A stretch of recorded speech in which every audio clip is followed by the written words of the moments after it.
Bonjour tout le monde, bonjour à vous mes très chers compatriotes, j'espère que vous allez bien. Ici Maître Marlène Fabienne et Soleil Fontane, c'est un plaisir de vous retrouver et surtout de trouver un peu de temps pour parler de l'actualité de notre pays aujourd'hui relative à la délinquance juvénile et notamment en milieu scolaire. Alors chers compatriotes, pour ceux qui me suivent vraiment, je crois que depuis plusieurs années déjà, je n'ai eu de cesse à dénoncer, à rappeler, à sensibiliser sur justement les comportements à avoir, sur naturellement les droits des enfants, les devoirs, mais aussi et surtout la nécessité pour chaque enfant de savoir que les actes qu'ils peuvent poser peuvent amener à des conséquences qu'ils doivent connaître. Et au travers des sensibilisations, il est très important, bien évidemment, d'être en phase avec cela.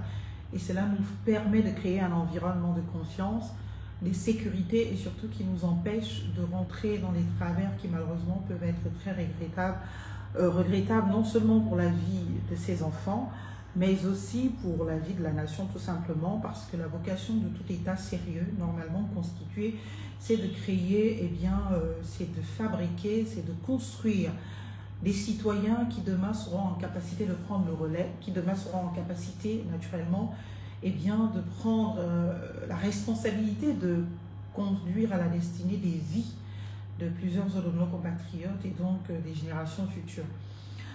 Et je suis souvent très outrée quand je tombe sur des publications, sur des communications qui sont de traduction de véritables violences, de véritables actes de barbarie.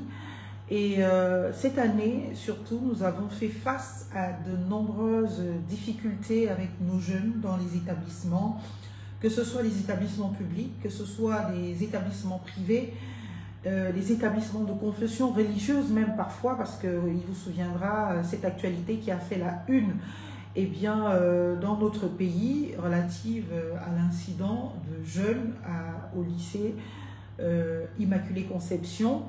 Et aujourd'hui, nous avons bien évidemment cette affaire avec notre jeune compatriote Warren, qui donc a été victime d'une agression, d'une violence sans pareille, de la part de ses condisciples de classe, tous élèves, on va le dire, du lycée René Descartes. Je voudrais intervenir non seulement pour condamner absolument cette violence qui de plus en plus se généralise, qui de plus en plus devient comme la norme dans notre société, mais j'espère avoir peut-être aussi quelques petits avis qui peuvent être de véritables contributions pour ceux et celles souhaitant naturellement prendre en considération ces conseils pour leurs enfants, pour leur environnement de travail, pour ceux qui sont dans le milieu éducatif et surtout pour permettre qu'il y ait un meilleur vivre ensemble entre nos jeunes, que nos jeunes apprennent d'autres moyens d'exprimer ces frustrations, ces colères, ces contradictions, que bien évidemment cette violence qui devient la règle. Et je ne peux pas manquer de retenir notre responsabilité collective sur ce qui se fait actuellement dans cet environnement, bien évidemment avec nos enfants. C'est-à-dire que nos enfants sont en réalité le reflet de ce que nous sommes nous-mêmes. Nos enfants sont le reflet de la société. Et quand nous construisons de plus en plus une société qui admet la violence, qui érige en norme la violence, qui légitime la violence et qui en fait, qui fait des auteurs et des acteurs de ces actes de violence, des personnes absolument impunies, des personnes parfois de référence, ont fini par donner cet exemple à nos enfants de se dire qu'il est légitime que lorsqu'on n'est pas d'accord, on tombe dans la violence. La violence physique, c'est l'extrême, c'est celle qui tout de suite nous scandalise. Mais il y a aussi cette violence morale, cette violence psychologique, cette violence verbale, cette violence des mots. Et nous la subissons tous, nous la voyons tous, et elle est d'ailleurs davantage légitimée. Il suffit de lire les réseaux sociaux aujourd'hui, comment le harcèlement est devenu tellement la norme. Et d'ailleurs, on mesure notre capacité à être une vraie personne, une personne digne, une personne forte, une personne capable, à notre capacité justement à survivre de tous ces actes de violence, de ces harcèlements, de ces violences qui parfois détruisent des vies, qui condamnent parfois à l'alcoolisme, aux drogues, qui parfois excluent socialement, qui parfois condamnent, j'ai envie de dire, à des actes parfois irréversibles tels que décider de se supprimer. Et nous vivons dans cette société qui légitime aujourd'hui la violence. Et nos comportements en sont pour la plupart, j'ai envie de dire, la raison, de quoi procède justement ce qui est le résultat que nous observons dans le comportement et les ajustements de nos jeunes aujourd'hui. Et je pense donc qu'il est de notre devoir de nous re-questionner sur les valeurs que nous inculquons à nos jeunes. Je me souviens qu'à mon époque, quand j'étais jeune, il était normal d'avoir des actes de violence. Même si ces actes de violence étaient plus justes qu'aujourd'hui, parce que ce qu'on appelle les fights, c'était plutôt one by one, c'était pas en groupe. On ne pouvait pas se retrouver dans des associations de malfaiteurs, de criminels ou d'agresseurs qui vont venir en finir avec la vie d'un seul individu. La société était d'accord de ce que, bien évidemment, s'il y a un problème entre deux élèves, on finit ça au tapis rouge le soir, mais entre les deux. Et il y avait des personnes peut-être pour encadrer le jour où ça pouvait aller un peu plus loin. Je ne dis pas que c'était bien à notre époque. Je ne dis pas que la violence est légitime. D'ailleurs, moi qui ai grandi dans ce contexte de bagarre, j'en ai fait tellement. Dans ce contexte de bagarre, dans ce contexte de violence, dans ce contexte, surtout en milieu scolaire, eh bien aujourd'hui, je suis l'une des personnes les mieux placées pour dire que ce n'est pas la solution, ce n'est pas bien parce que cela crée tellement de frustration. Et si on n'a pas de coffre, et si on n'est pas fait comme certaines personnes le sont, avec cette capacité de surpasser ce que l'on est, surpasser bien évidemment cette honte, cette peur, parce que n'oubliez pas que quand il y a ce genre de choses en milieu scolaire, c'est surtout d'abord pour humilier la personne. Si une personne vous énerve parce que peut-être elle travaille trop bien à l'école, elle se la joue l'élève parfait, elle vous énerve de ce seul fait parce que la violence part parfois de nos familles, de nos maisons. On te dit à la maison, par exemple, que l'enfant d'un chauffeur, si ton père est président du conseil départemental, ne peut pas avoir une meilleure note devant toi. Au lieu, toi, de travailler, toi, l'enfant du président du conseil départemental, au lieu, toi, de travailler, eh ben, tu vas devenir violent à l'égard de cet enfant de pauvre qui, lui, a de meilleures notes que toi. Mais comme les parents t'ont dit à la maison que cet enfant ne peut pas avoir meilleure note que toi parce que ce serait une humiliation pour le parent, eh ben, tu vas exercer à l'endroit de ce dernier de la violence pour l'humilier, pour le tuer, pour faire en sorte qu'il ne soit plus, pour faire en sorte qu'il n'excède plus. Et là, on arrive à des actes de violence. Dans mon enfance, je l'ai vécu à Mindik. À Mindik, essentiellement, on a vécu ces petits comportements qui voulaient que, bah écoutez, parce que tout simplement, tu es concentré à l'école, parce que tu travailles très bien, ça pouvait te créer des ennuis. Parce que tu étais peut-être un peu trop belle, ça pouvait te créer des ennuis. Parce que peut-être tu étais celle qui était la mieux draguée ou la plus draguée par les petits copains, ça te créait des ennuis. En tout cas, toutes les raisons étaient bonnes pour te détruire. Et nos familles n'aident pas. Même dans les rapports de voisinage. Moi, j'ai connu des familles dans lesquelles on dit à l'enfant, mais comment l'enfant de tel peut avoir une meilleure note que toi? Tu humilies ma famille, tu humilies nous tous donc. Si tu reviens à la maison, on me dit que l'enfant de la voisine a eu meilleure note que toi, tu vas voir ce que je vais te faire. Mais cet enfant, au lieu de l'encadrer pour lui dire « Coco, tes moyens ne sont pas à la hauteur. » Si tu veux prendre pour t'inspirer l'exemple de l'enfant du voisin ou de la voisine, tu dis « Bon, je vais d'abord aller discuter avec le voisin pour qu'il me dise peut-être comment eux ils font pour que leur enfant réussisse mieux dans telle matière plutôt que tout par rapport à toi. » Ils vont me dire, et moi je vais essayer d'appliquer ça avec toi, te créer un cadre de vie beaucoup plus rassurant, te donner les moyens, te permettre d'aller à l'école avec un petit quelque chose dans le ventre, t'acheter les livres s'il en faut, t'amener à avoir une rigueur dans le travail qui te permettra d'avoir de bonnes notes. Mais on le fait sous le coup de la violence, sans aucune préparation. On exige à l'enfant des choses parfois qu'il ne peut pas avoir. Et quand cet enfant arrive à l'école, il est là, s'il entend encore l'enfant du voisin, qui va donc être déclaré avoir eu la meilleure note de la classe, il se sent blessé, frustré. Il voit la sanction que sa mère lui infligera. Il voit déjà les récriminations de sa mère. Il voit déjà les humiliations qu'il subit de sa propre mère ou de son propre père. Et il se dit, ça ne peut pas se passer comme ça. Comme cet enfant est l'objet de ma douleur, l'objet de ma souffrance, l'objet de mes humiliations, je vais agir pour faire en sorte que cet enfant soit aussi humilié. Et bien, parfois, on accède à la violence.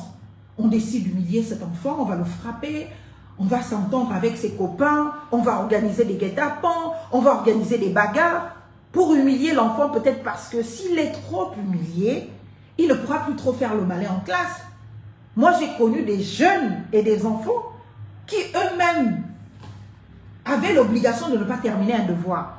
Parce qu'ils savaient que s'il terminait le devoir, il aura la meilleure note. Et donc, s'il a la meilleure note, ça donne encore des raisons à d'autres de le détester. Et donc, de créer cet environnement de violence et de haine. Et à partir de là, vous comprenez que, eh bien, c'est la société qui est malade.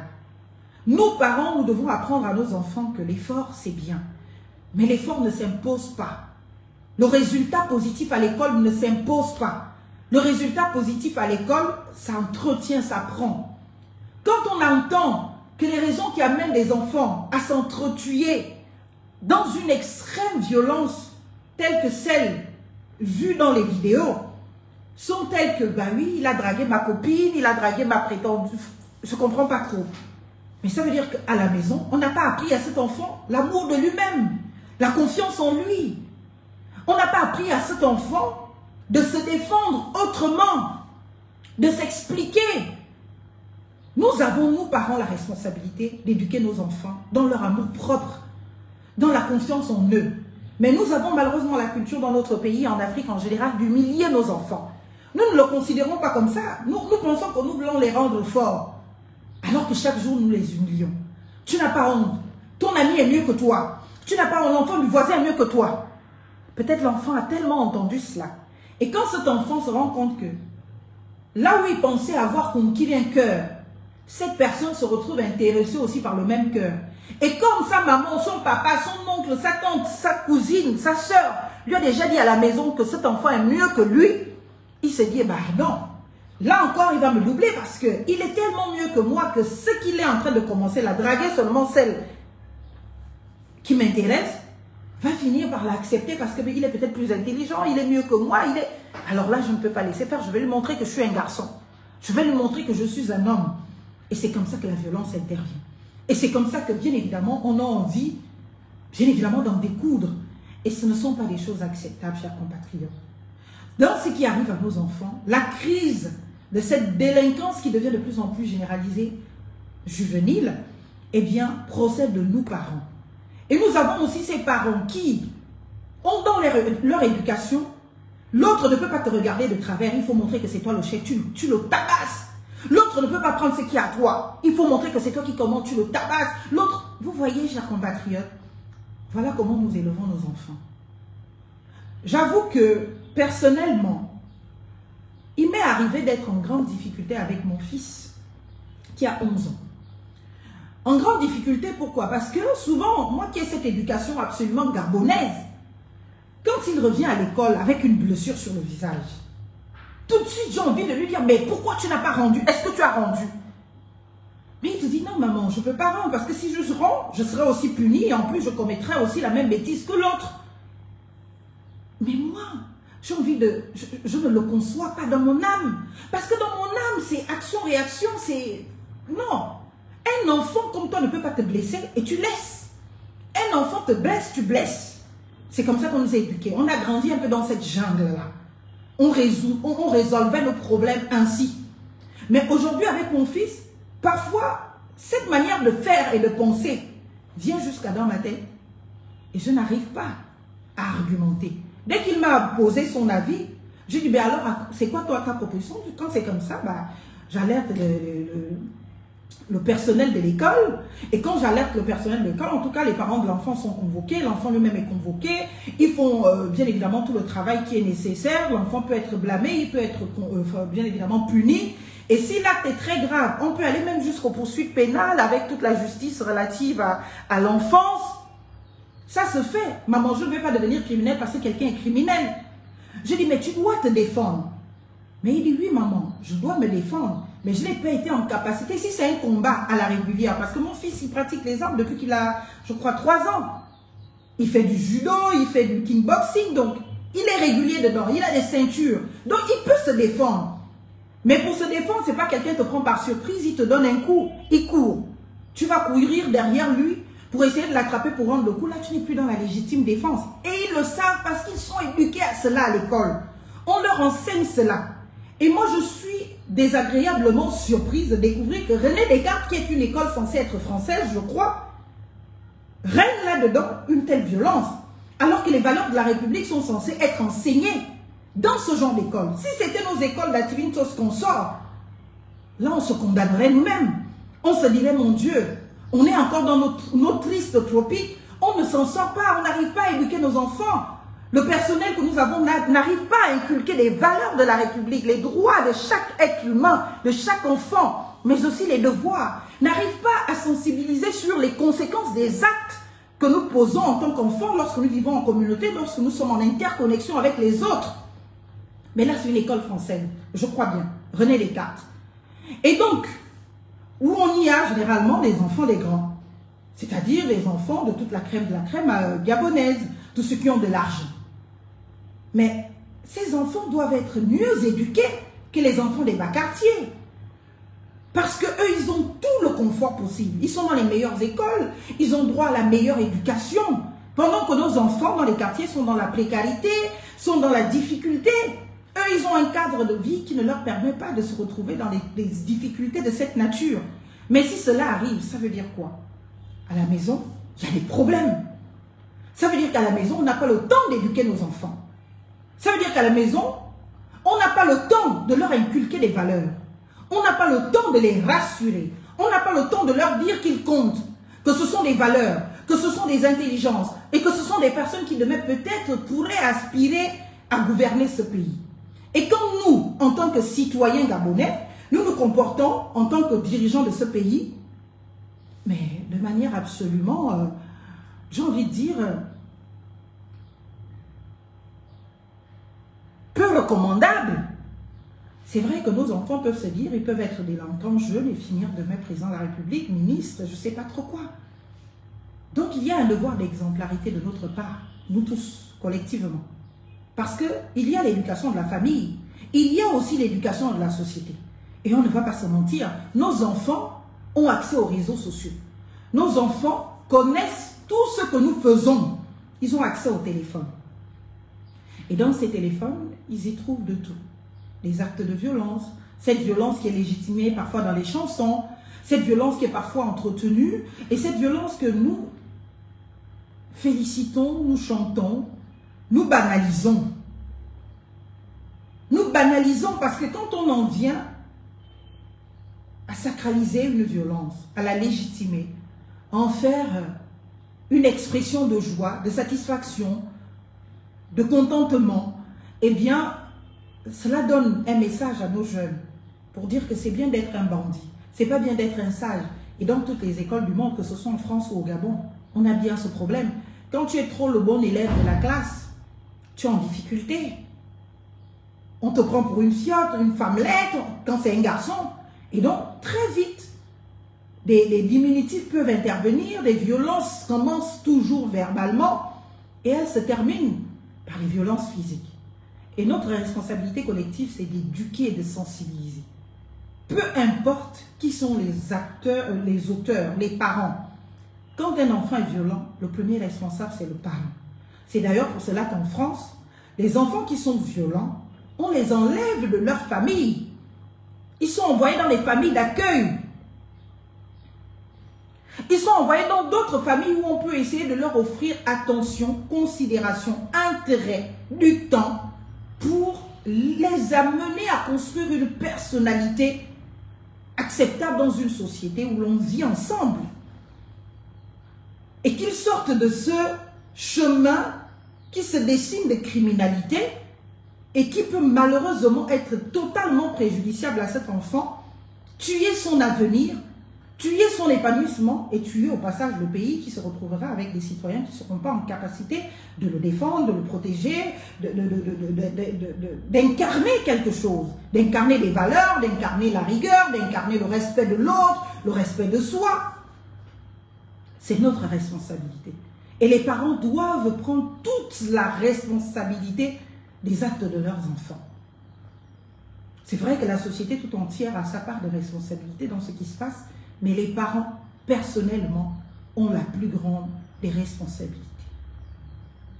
Et je ne voudrais pas que lorsqu'on parle de la question de la violence, on la politise. La politiser, c'est la catégoriser. La catégoriser, c'est dire que, bien évidemment, la violence n'est que chez les pauvres. Elle n'existe pas chez les riches. Ou bien, la violence des pauvres est condamnable, la violence des riches est excusable. Ce n'est pas acceptable. Que l'on soit enfant de riche, que l'on soit enfant de pauvre, la violence reste la violence. La pauvreté peut être un élément qui contribue à la violence. Parce que quand on est un enfant qui a faim, quand on est un enfant qui évolue dans un cadre où il ne peut pas dormir sur son lit, dans ses draps, il ne peut pas avoir son petit espace, on est forcément un peu plus en difficulté que cet enfant qui lui aura bien plus de meilleures conditions. Malheureusement au Gabon, on a souvent l'impression que la violence vient de plus en plus du côté des familles qui sont les mieux nantis. Et là, la réalité c'est qu'il y a une vraie démission des parents et des familles. Les familles se concentrent à payer tout ce qu'il faut, caviar, champagne, avion, à leurs enfants. Ils estiment qu'ils ont fait ce qu'ils devaient faire. Les familles ne sont pas présentes pour leurs enfants. Ils confient toutes les responsabilités relatives à l'éducation de leurs enfants à des nounous, à des personnels. Eux-mêmes ne sont pas là. Alors que même si on est président de la République, on doit avoir du temps pour ses enfants. Ces enfants doivent savoir que j'ai un père, j'ai une mère. Même si papa est occupé, même si papa a du travail, même si papa... Je dois avoir mon père. Même par jour, je dois avoir même un petit 30 minutes pour parler en tête à tête avec mon père, pour que mon père se rassure que j'ai passé une bonne journée à l'école, que j'ai bien mangé, que j'ai bien travaillé, que rien ne me préoccupe particulièrement. Mais au Gabon, eh bien, les familles les plus aisées sont les plus démissionnaires. Et c'est là-dedans qu'on va retrouver les enfants les plus délinquants. C'est là-dedans qu'on va trouver les enfants les plus, vraiment, qui ne suivent pas. Et les enfants, parfois, qu'on est obligé de tenir à bout de bras. Il sort de prison, enfin, il va en prison, on va tout faire pour le sortir de prison, mais il n'aura rien compris.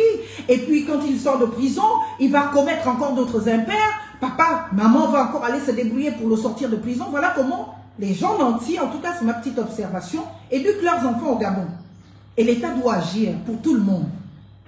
L'État doit agir pour tout le monde. L'État doit amener à comprendre qu'un enfant, ce n'est pas juste... Bien évidemment, un bien sur lequel on peut investir de temps en temps, on met l'argent à disposition, ça suffit. Un enfant a besoin de notre temps, un enfant a besoin de notre amour, un enfant a besoin de se retrouver en confiance. On doit lui dire qu'on l'aime, on doit lui dire qu'on le respecte. Pour qu'il se sente respecté, il faut d'abord qu'il soit respecté dans sa propre maison.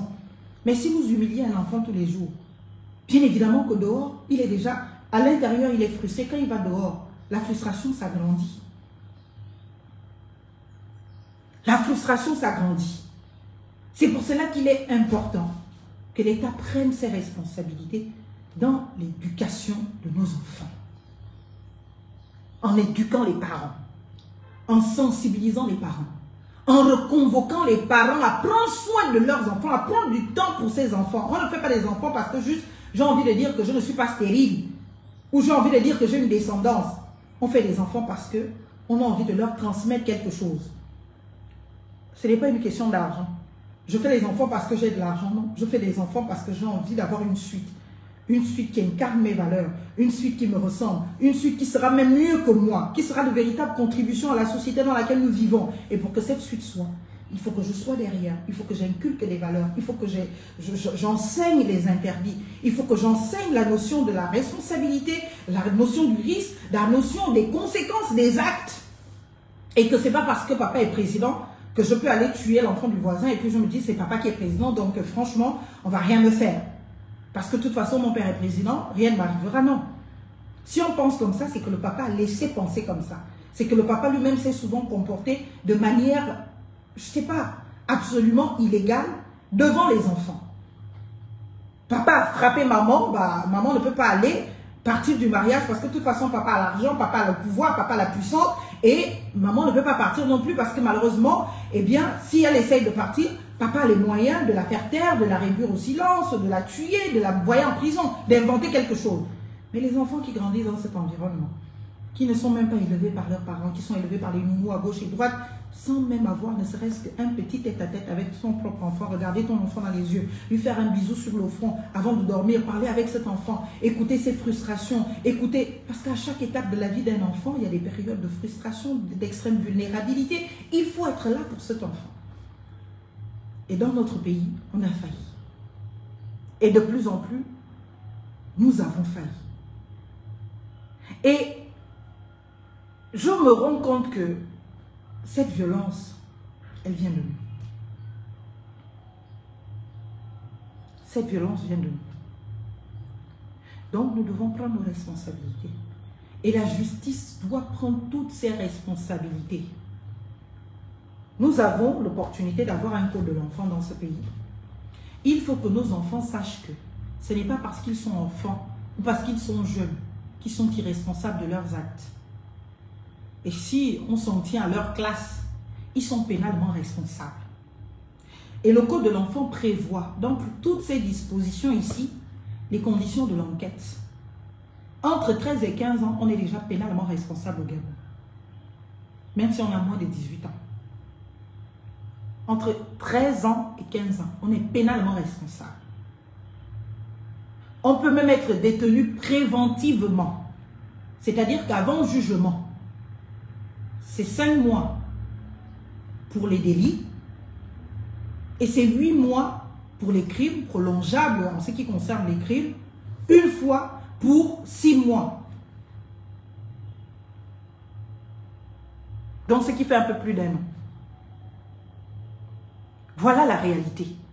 Donc ce n'est pas parce qu'on est un enfant que de toute façon, on ne va pas répondre devant la loi. On va en prison même si on est un enfant, quand on commet un délit. Frapper quelqu'un, c'est un délit. Et maintenant, s'il y a blessure, et quand on frappe quelqu'un en association, ça peut se caractériser en crime. 10 ans minimum. Même si pour les enfants, on va réduire la peine en 2.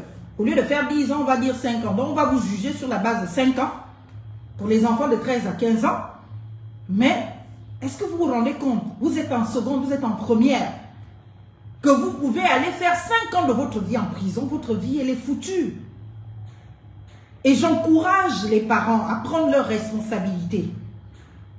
J'encourage les parents à enfin prendre leurs responsabilités. Parce que chaque parent doit se rendre compte que si ton enfant en vient à commettre de tels actes, c'est que tu as échoué quelque part.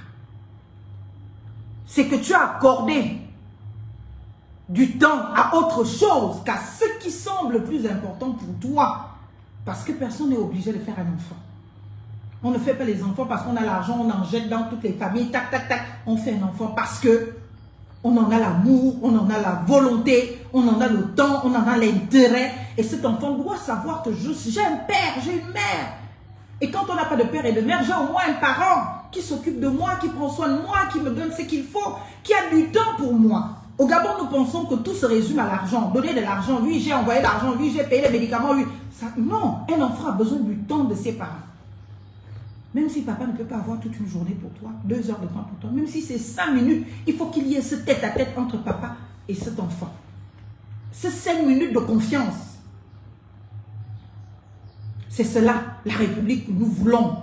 Une République de valeurs, une République de responsables. Donc, que vous soyez président de la République, que vous soyez super DG de je ne sais quelle unité, que vous soyez ministre de je ne sais quoi, quand on en arrive à ce niveau où vos enfants sont responsables, alors que de tels actes, alors que ces enfants sont ceux qui devraient être les enfants modèles de la société, des exemples de dignité, de valeur, d'exemplarité. Oui, ce sont des enfants comme tous les autres enfants, mais ils ont l'opportunité et le privilège d'avoir un cadre de vie qui ne leur permet pas de faire n'importe quoi. Donc, les autres enfants des petits Makaya que nous sommes dans les quartiers doivent avoir en référence, ah, j'aimerais être comme l'enfant de... J'aimerais, mais quand on se rend compte que ces enfants sont plus criminels que nous autres, ils sont plus en difficulté. Parce que c'est de l'enfance en difficulté, ça quand les enfants en viennent à cela. ils sont eux-mêmes en difficulté. Ils sont un projet, un problème sociétal et social. Eux-mêmes. Et donc, il faut leur venir en aide. Alors, les parents, quand on se rend compte qu'on a failli, hein, quelque part, n'enfoncez pas le clou. Laissez la justice faire son travail. N'utilisez pas les gros bras.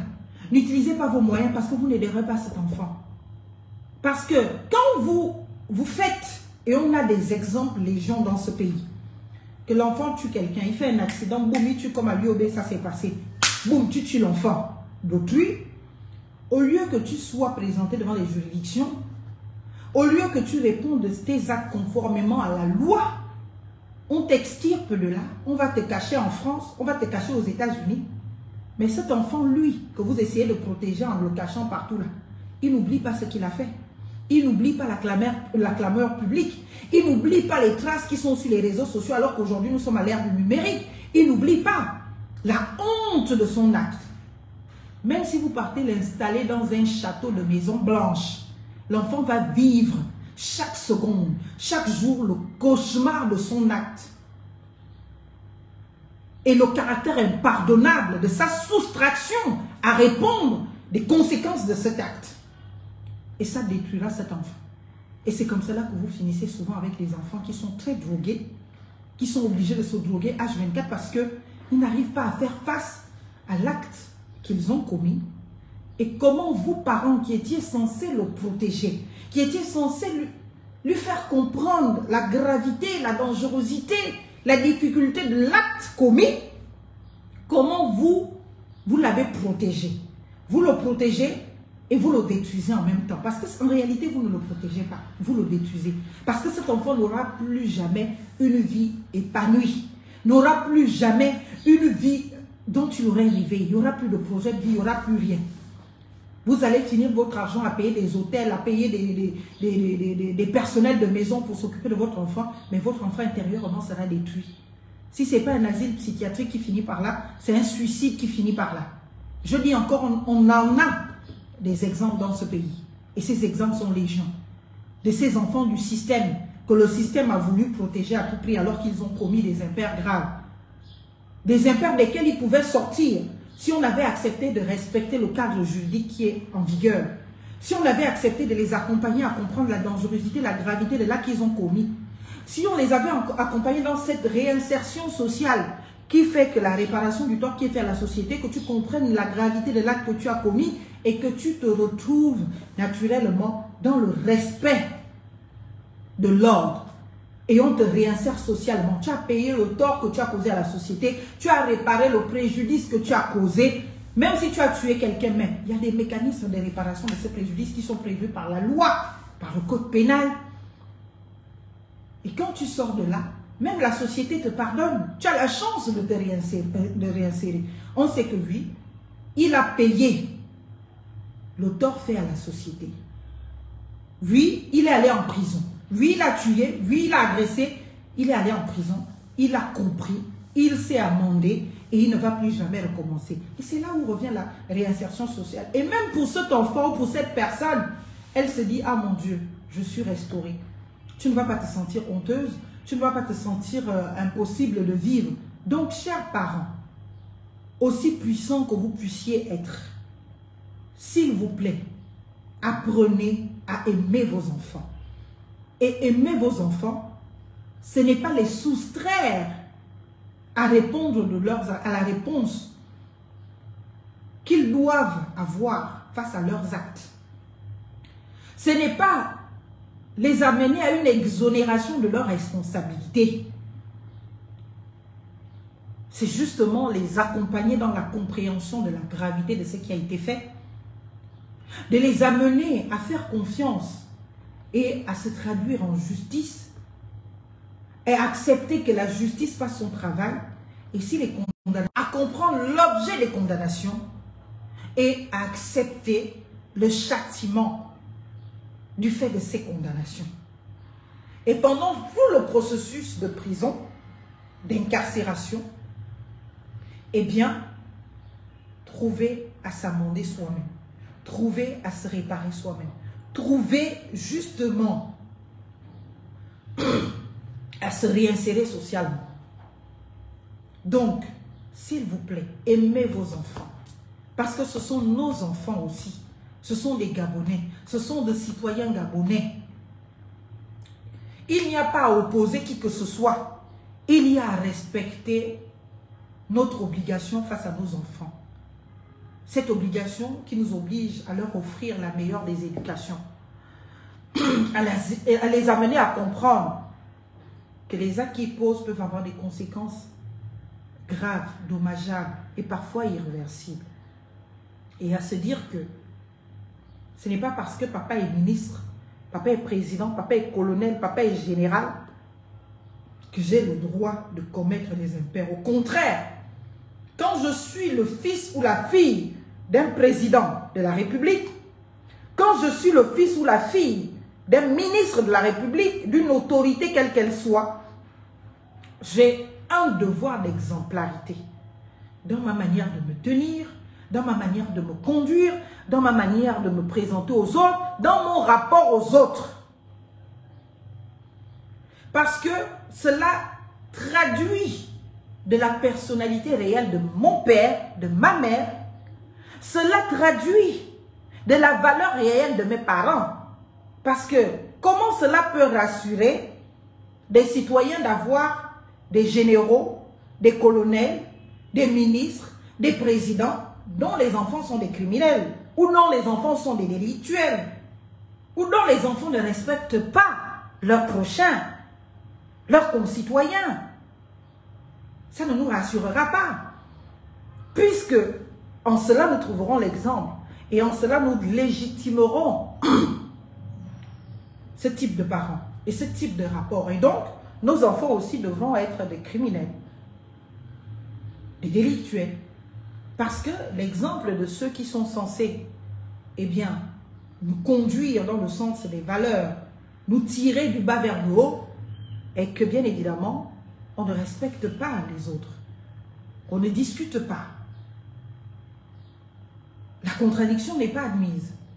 Quand on n'est pas d'accord, on tue, on frappe. Ce n'est pas le bon exemple.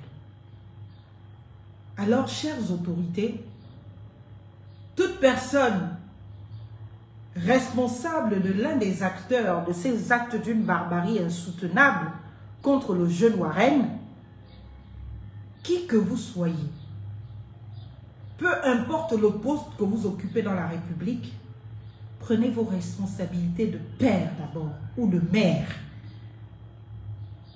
Soyez du côté de votre enfant d'abord. Et être du côté de votre enfant, c'est accompagner cet enfant dans la conscience de cet acte commis pour donner à cet enfant l'opportunité de se réparer lui-même, de se restaurer lui-même et d'avoir une réelle réinsertion sociale.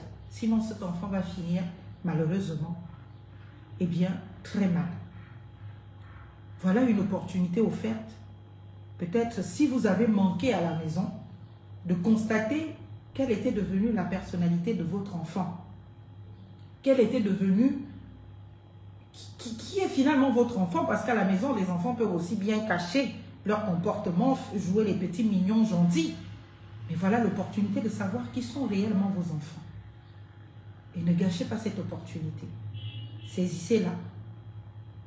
Laissez la justice faire son travail. Accompagnez vos enfants dans leur prise de responsabilité dans ce qu'ils ont fait. Si ils doivent être condamnés, acceptez ces condamnations. Ne jouez pas de votre puissance. Ne jouez pas de votre pouvoir. Acceptez cela. Ça va amener, parce que la justice pour les enfants a surtout un but éducatif. Parce que la priorité, c'est de réinsérer socialement ces enfants. Ce n'est pas d'en faire des criminels. Nous, Gabonais, nous, société gabonaise, nous n'avons aucun intérêt à constituer ces enfants des criminels. Notre intérêt, c'est de les ramener sur le droit chemin. Mais on ne peut pas les ramener sur le droit chemin s'ils ne comprennent pas la gravité de leurs actes. Et pour comprendre cette gravité de leurs actes, ils doivent être confrontés au châtiment de ces actes. avec des peines éducatives qui peuvent aller en complément pour qu'ils comprennent. Des stages de citoyenneté, je vais commencer à en donner ici au cabinet. Des stages de citoyenneté pour qu'ils comprennent c'est quoi être un citoyen. Quels sont les droits d'un citoyen, quels sont les devoirs d'un citoyen, quels sont, j'ai envie de dire, quelles peuvent être les conséquences de nos actes. Alors, justice pour Warren, vivement que la justice, avec tous ces acteurs, se comporte dans ce dossier de manière absolument impartiale. Et j'encourage les parents des différents concernés en tant qu'auteurs ou co-auteurs de cette agression d'une violence inouïe, eh bien, à prendre leurs responsabilités de parents et à accompagner ces enfants dans le sens de leur réel amendement, dans le sens de répondre véritablement de leurs actes et que la justice se déploie au meilleur de leur protection pour pouvoir espérer leur réinsertion. Et la réparation absolue, eh bien, du préjudice si lourd causé à notre jeune Warren, à sa famille. J'espère que toutes les parties impliquées, eh bien, seront tenues responsables et pourront répondre de leurs actes conformément à la loi et non conformément aux intérêts et non conformément aux relations et non conformément à la classe sociale, mais conformément à la loi. La loi, en matière de nos enfants, elle est très protectrice. Mais le minimum que cette loi prévoit pour amener à comprendre le mal fondé de certaines actions doit être utilisé de manière utile pour que nos enfants comprennent que les actes commis sont d'une gravité impardonnable et que cela serve d'exemple pour tous les autres enfants qui oseraient demain, eh bien, s'aventurer dans de tels comportements, afin qu'ils sachent que l'impunité n'est pas de leur côté. Nous n'avons même pas le droit de leur offrir l'impunité. Parce que leur offrir l'impunité, c'est les condamner pour l'éternité. Leur offrir l'impunité, c'est les détruire à vie. Leur offrir l'impunité, c'est ne jamais les amener à comprendre la gravité et le mal fondé de leurs actes. Leur offrir l'impunité, eh bien, c'est en faire des criminels.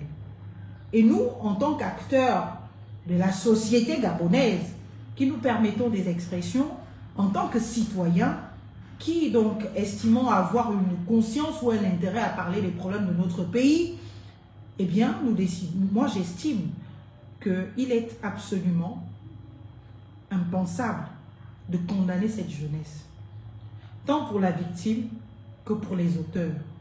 Chacun doit être pris en charge, mais selon la qualité de victime ou d'auteur, avec ce qui est prévu par les textes en vigueur, avec le cadre et l'encadrement qui est prévu. Celui qui est auteur doit comprendre la gravité de ses actes, doit répondre de ses actes. Celui qui est victime doit être réparé et doit aussi être sensibilisé peut-être à bien d'autres choses. Et c'est à cela que j'invite tout le monde. Vivement que la République soit effective dans notre pays, vivement que chacun joue réellement son rôle, de la cellule familiale à la société que nous avons en partage, avec ces interconnexions que nous avons au quotidien. Chacun doit prendre la mesure de la responsabilité qui lui incombe en tant que membre appartenant à la société gabonaise. C'est à cela que je vous invite et je pense que nous sommes capables de cela. Parce que nous ne faisons pas nos enfants, nous ne les mettons pas au monde pour qu'ils deviennent de vulgaires criminels ratés perdus de la vie. Nous les faisons parce que nous avons l'amour de les faire et parce que nous souhaiterions que demain, ce soient des personnes valables et valeureuses qui seront en capacité de conduire ce pays à son éternité souhaitée. Alors si on tombe dans une génération où on n'aura pas l'opportunité d'avoir de dignes enfants qui seront en capacité de relever ce pays au moment où il en aura le plus besoin, eh bien, nous risquons sa disparition, sa perte. Parce que d'autres enfants, d'ailleurs, viendront trouver ceux-là qui seront tellement confortables dans leur comportement hasardeux et pourront en profiter pour s'approprier le Gabon et partir. Ou rester et nous faire disparaître tous. En tout cas, ce qui restera de nous à ce moment-là. Donc, il est de notre intérêt à tous de faire en sorte que nos enfants se portent bien, que nos enfants soient bien éduqués, bien scolarisés, qu'ils grandissent dans les valeurs, dans les principes, dans le respect de l'autre, de son prochain, et qu'ils apprennent le débat, qu'ils apprennent à parlementer, qu'ils apprennent la discussion. On peut ne pas être d'accord, on peut être rudement opposé, mais le dialogue est important. Dialoguer, beaucoup plus calmement. Quelque temps après ce qu'on appelle traditionnellement chez nous les organes, ça permet d'asseoir certaines choses, ça permet de voir autrement certaines choses, et ça permet d'extirper de nos cœurs la haine qui pouvait nous animer au moment où nous étions absolument dans les organes et dans cette nécessité de se défendre et de se dire que non, moi personne ne m'humiliera, personne ne me piétinera, personne ne sera au-dessus de moi. Mais lorsque le calme revient, eh bien on a l'opportunité de s'écouter, on a l'opportunité de se découvrir et on a l'opportunité peut-être de nous rendre compte que finalement, ce qui nous divise peut avoir à trouver dans chacune de nos positions des points de conciliation. Tout ne sera peut-être pas parfait et assimilable ou du moins fondable dans une même chose. Mais il y a des points de connexion qui peuvent être exploités et qui peuvent amener à favoriser le vivre ensemble. Et ce vivre ensemble, c'est ce que nous souhaitons inculquer à nos enfants, que dans cet exercice, dans cette pratique de vivre ensemble, il y a l'autre, il y a moi. Je dois être soigné, et que l'autre peut ne pas être d'accord avec moi, et que bien que l'autre ne soit pas d'accord avec moi, moi je peux, en temps utile, bien évidemment, apporter la contradiction de ce pourquoi je ne suis pas d'accord avec l'autre, et l'autre aussi peut être d'accord avec le fait que bien évidemment, la contradiction que j'apporte peut être bien évidemment vue différemment. Le débat, c'est important, et il faut que nous inculquions cette valeur à nos enfants. Débattre, c'est arrêter de se battre. Se battre ou débattre. Je vous propose de débattre. Et dès le bas âge, dès l'école primaire même, il faut inculquer à nos enfants la question du débat, la notion du débat. Il faut débattre. Débattre, c'est-à-dire on arrête de se battre, donc on débat. Tu me dis ce qui ne te plaît pas, ce pourquoi tu n'es pas d'accord, je t'explique pour moi, vice-versa. Et finalement, de cette discussion peut jaillir une lumière qui nous permettra de sortir de la haine et des positions absolument, bien évidemment, radicales sur lesquelles nous étions au départ, pour arriver peut-être à des points de connexion qui peuvent faire naître quelque chose qui permette d'établir un respect dans la relation que nous avons au quotidien. Ne serait-ce que ça. Il n'est pas interdit de s'opposer. Il n'est pas interdit, bien évidemment, de ne pas être d'accord avec quelqu'un. Il n'est pas interdit de ne même pas aimer ce que quelqu'un fait ou de ce que quelqu'un dit.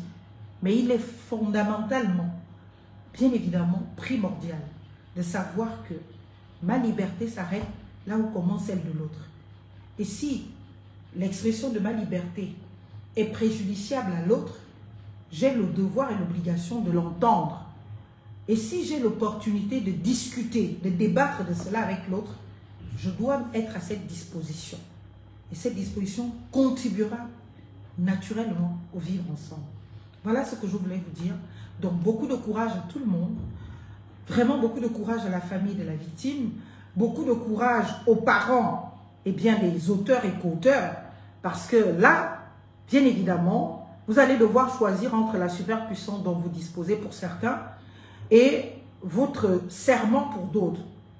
Parce que si on entend qu'il y a un général dedans, un général d'armée qui est le père de l'un des enfants ou des enfants, eh bien évidemment, monsieur le général, mon général, souvenez-vous que vous avez prêté serment. Et vous avez promis, il faut revenir à cela, au 30 août, la restauration de la dignité, la restauration des institutions, des valeurs. Et ces valeurs-là, bien évidemment, malheureusement, vous opposent aujourd'hui une épreuve à laquelle vous devez répondre. Nous savons la culture politique et républicaine et, je sais pas, démocratique dans notre pays, la culture de pouvoir tout simplement dans notre pays, qui voudrait que, bien évidemment, quand on est super puissant, on fait ce qu'on veut. Mais par amour pour les vôtres, ne faites pas ce que vous voulez. Même si vous en avez la capacité, décidez de vous soumettre et de soumettre votre enfant que vous allez accompagner dans la réponse de ces actes. Dans la responsabilité face à ces actes. C'est sauver cet enfant, c'est sauver le Gabon et se sauver de plusieurs autres enfants qui se souviendront qu'un jour, il y a eu l'enfant d'un général qui donc a commis un acte grave et qui a répondu de cet acte-là. Et ça pourra même amener nous, les enfants des bas quartiers, des Mandjangola, à Tibintos qu'on sort, pour dire que, ah, si l'enfant d'un général a été traduit en justice, le procureur de l'enfant s'en est saisi. Il a même envoyé l'affaire en instruction. L'enfant a même été mis sous mandat de dépôt. Cet enfant a même été incarcéré. Qui suis-je, moi, l'enfant de Mandjango du quartier, pour ne pas payer le même châtiment? Donc, ça va donner un devoir d'exemplarité. Et ce devoir d'exemplarité va amener aussi une conscience dans nos quartiers pour dire attention. Dans le pays qu'on appelle Gabon, les enfants des généraux vont en prison. Ce n'est pas toi l'enfant de Makaya au quartier là-bas qui ne va pas aller en prison. Donc, essayons de reconstruire ce pays-là. Ce n'est pas détester votre enfant, ce n'est pas détruire son avenir. Alors vouloir cacher, camoufler, c'est cela là, détruire l'avenir de votre enfant. Bien sûr, une enquête sera ouverte, bien sûr, j'espère qu'elle est même déjà, bien sûr, on fera la lumière sur tout ce qui s'est passé, sur ce qui a provoqué cet environnement, sur ce qui a amené à cela, mais à un moment donné, laissez la justice faire son travail. Et que cette justice agisse de manière libre et impartiale, sans pour autant recevoir la pression de qui que ce soit. Il y a déjà beaucoup de protections dans ce code de l'enfant qui, bien évidemment, permettent qu'on reçoive les dépositions de l'enfant, les déclarations de l'enfant dans un cadre qui lui permette de respecter sa dignité humaine et qui le protège même dans les milieux d'incarcération et tout.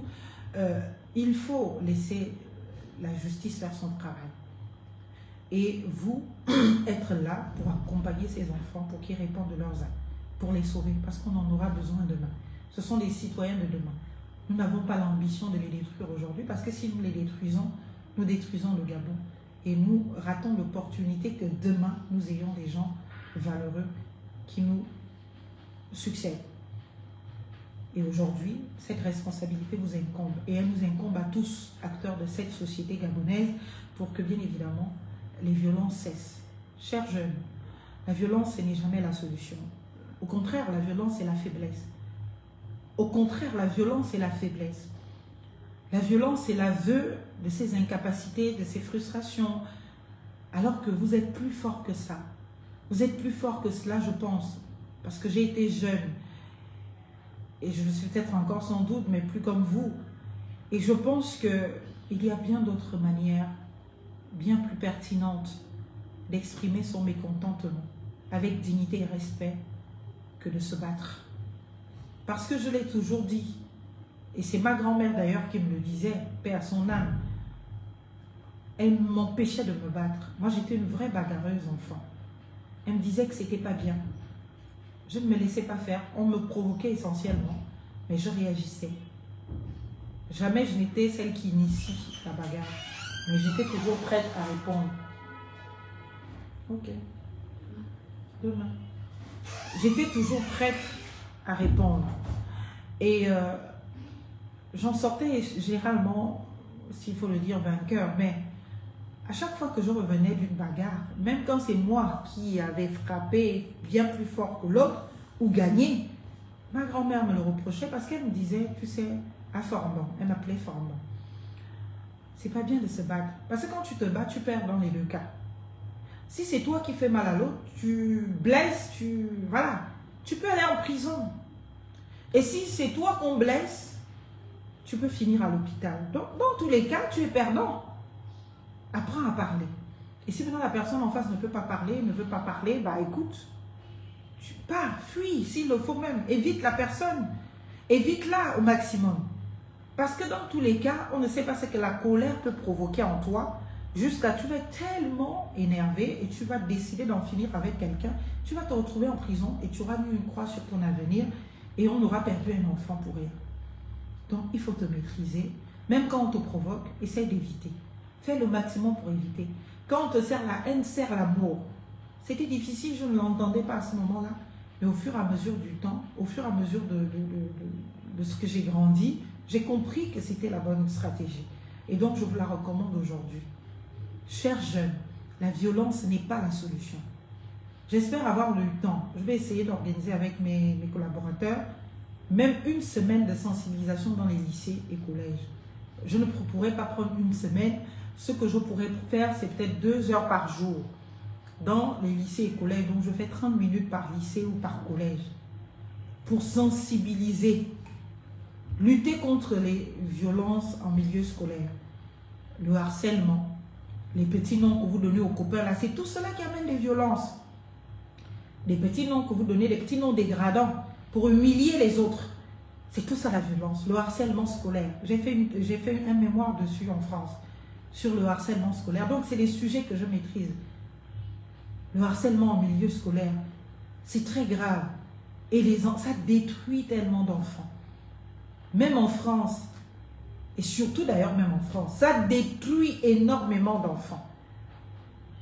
Beaucoup d'enfants sont dépressifs, beaucoup d'enfants ne suivent plus leur scolarité, abandonnent tellement de projets nobles de vie parce qu'ils ne sont pas à l'aise en milieu scolaire. Parce qu'il y a des petits copains qui sont des petits diables et qui les traumatisent tous les jours. Ce n'est pas normal. On ne va pas à l'école pour traumatiser les autres. On va à l'école pour apprendre, pour acquérir des connaissances, des valeurs, pour acquérir des informations qui nous permettront demain d'avoir un discernement, d'être en capacité d'une véritable expression citoyenne. C'est pour cela qu'on va à l'école. On ne va pas à l'école pour être le problème de l'autre. On part à l'école pour trouver des solutions. Donc je pense qu'il faut faire cette petite tournée, eh bien, interétablissement de sensibilisation par l'information sur les droits des jeunes citoyens que vous êtes, les devoirs et les conséquences des actes. On va utiliser ce code de l'enfant, on va utiliser le code pénal, parce que je suis bien consciente que dans beaucoup de lycées, il y a des gens qui sont déjà des majeurs, pénalement responsables et absolument responsables. Donc, il faut que vous compreniez tout cela. Je vais trouver le temps d'ici 2 semaines, prendre quelques heures dans la journée pour venir faire des sensibilisations. Demain, dès ce soir même, je vais faire le texte. J'adresserai ça aux établissements. Je commencerai par mon établissement où j'ai eu mon bac à Sainte-Marie. Je ferai l'Immaculée, bien sûr, tous les établissements du centre-ville, là, confession catholique. Je prendrai les établissements, le lycée Mba où j'ai fait mon bac aussi, enfin, où j'ai été en terminale et où j'ai fait mon bac au lycée Mba. Tous les établissements publics qui sont là, et puis on verra un peu aux alentours de Libreville, là où on pourra faire ces petites séances, même si c'est 30 minutes par jour. On prend 30 minutes de sensibilisation. Et on laisse la responsabilité à des petites équipes, en tout cas à des enseignants, qui vont faire le relais de ces informations. On pourra revenir pour vérifier le comportement des études des élèves, etc. etc. C'est très important parce que nous comptons sur vous en tant que jeunesse. C'est vous le Gabon de demain. Et nous avons la responsabilité de vous mettre sur les rails et sur le droit chemin. Ne suivez pas tout ce que vous voyez sur les réseaux sociaux. Ce n'est pas là-bas la vie. La vie, c'est ce qu'on vous inculque à l'école essentiellement. Et ne vous détournez pas de cela parce que vous avez beaucoup trop de mauvais exemples que nous sommes pour vous dans la société. Essayez d'écouter ce qui est dit dans le cadre construit de l'école, dans le cadre construit de la famille. Et ce qu'on vous dit à l'école vous permet aussi un petit discernement sur ce qui peut être dit dans la famille. Si vous constatez que ce qui est dit à l'école est trop différent de ce qui est dit dans la famille, eh bien, consultez. Prenez le temps avec votre enseignant à l'école, posez des questions. Il va vous éclairer, il va vous donner l'opportunité de mieux comprendre. Donc voilà ce que je voulais vous dire ce soir. Je vous souhaite de vous porter très agréablement bien.